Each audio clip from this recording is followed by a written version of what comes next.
Merhabalar, Gül'ün Mutfak Aşkı YouTube kanalına hoş geldiniz. Bugün kanalımda erişte hamuru hazırlayacağım ve sizlere nasıl kestiğimi detaylarıyla anlatacağım. Tarif için 2 kilo un kullandım. İçerisine 1,5 yemek kaşığı tuz ilavesi yaptıktan sonra 4 yumurta ekliyorum. 2 kilo una 4 yumurta gayet yeterli geliyor. Un miktarına göre yumurta miktarını ayarlayabilirsiniz.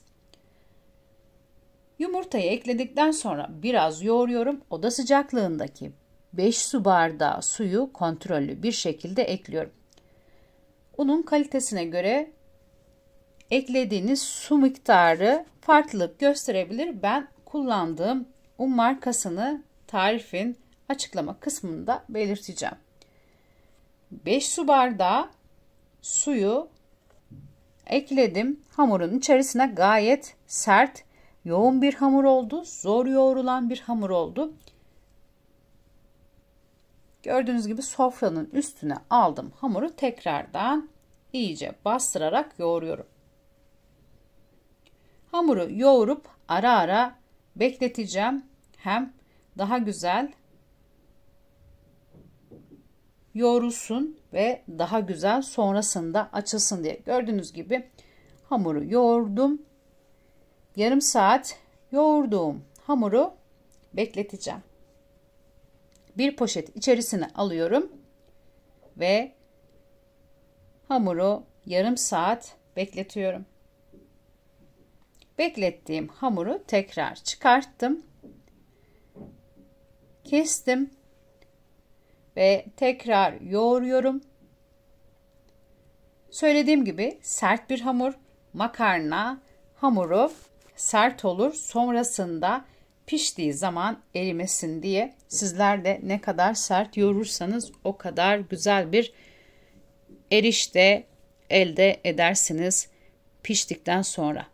Gördüğünüz gibi poşet içerisine bezelere aldığım hamuru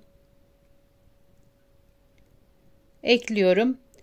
Ben açık havada hazırladım. Rüzgarda olduğu için kurumasın diye sürekli poşet içerisine aldım hamurları. Gördüğünüz gibi ilk hamuru açma işlemine başladım. Elimle öncelikle bastırdım ve biraz açtıktan sonra üzerine biraz un ilavesi yaptım. Oklavayı aldım, elimle bastırarak büyütüyorum. Daha önce evde hiç erişte kesmediyseniz kesinlikle bu tarifle kolaylıkla hazırlayacaksınız.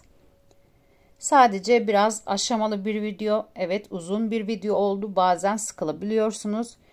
Ne kadar uzun ve detaylı çektiğimden sitem ediyorsunuz. Ama sizler de şöyle düşünün. Hamur açılıyor ve bu bir zaman alıyor.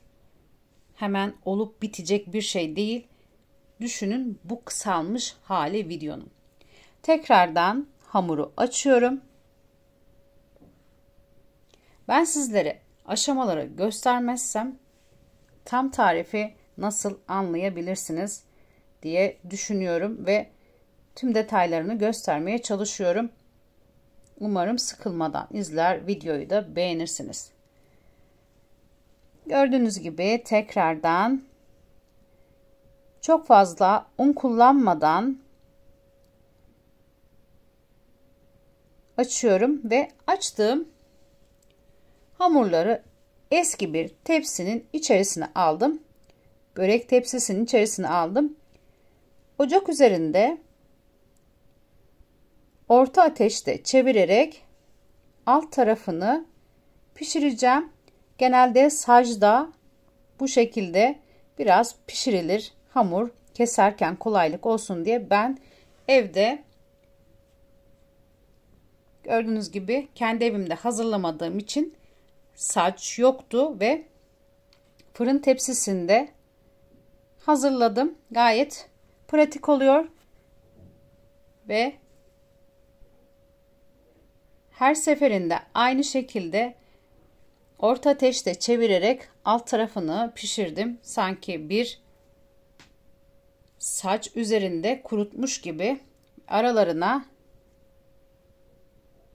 Gördüğünüz gibi un serptim ve kesme işlemine başladım. Sizler de benim gibi kolay bir şekilde evde erişte hazırlayabilirsiniz. Ben kurutma işlemini nasıl yapabilirim diyorsanız az önce sizlere gösterdim. Bir fırın tepsisi içerisine açtığım hamurları tek tek aldım.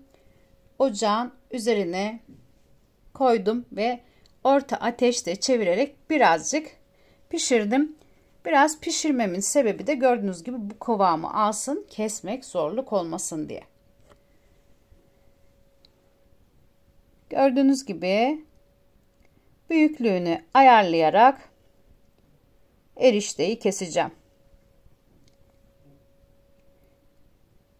Ölçüye birebir uyduğunuz zaman gerçekten güzel, erimeyen, lezzetli bir erişte hazırlamış olacaksınız. Gördüğünüz gibi kesmeye devam ediyorum.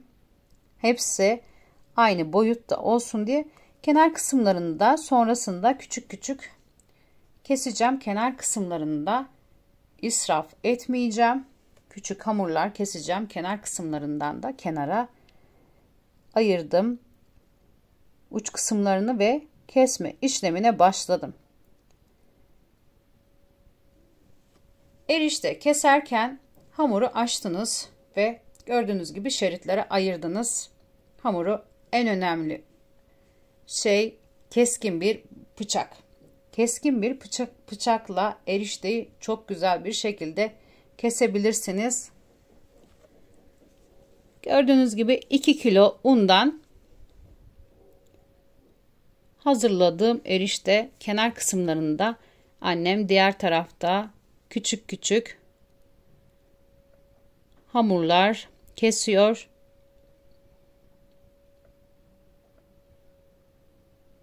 Hiçbir şekilde hamurun hiçbir yerini israf etmedim. Hem erişte hazırladım hem de söylediğim gibi kenar kısımlarını da küçük küçük keserek değerlendirdim. Gördüğünüz gibi hazırladım erişte ve sıra geldi erişteyi pişirmeye.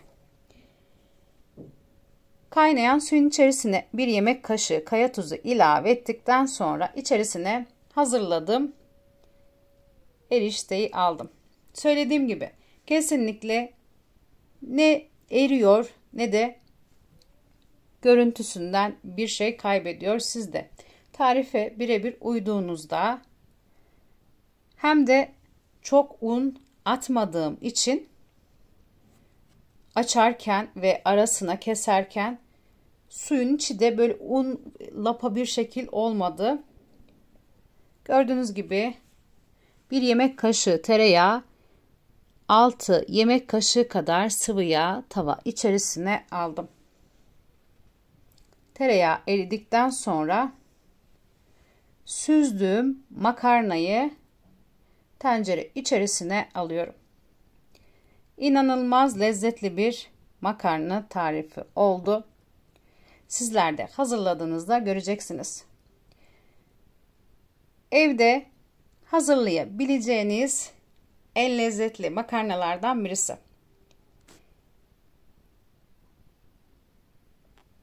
Gördüğünüz gibi hazırladığım makarnayı tabak içerisine alıyorum. Ve üzerine peynir, sert yağlı beyaz peynir ekledim. Siz tulum da ekleyebilirsiniz evde ne varsa. Üzerine biraz pul biber ilavesi yaptıktan sonra servise hazır. Şimdiden hazırlayacaklara afiyet olsun. Kanalıma abone olmayı ve beğeni yapmayı unutmayın lütfen. O güzel yorumlarınızı videomun altına bekliyorum. Başka bir tarihte görüşmek üzere.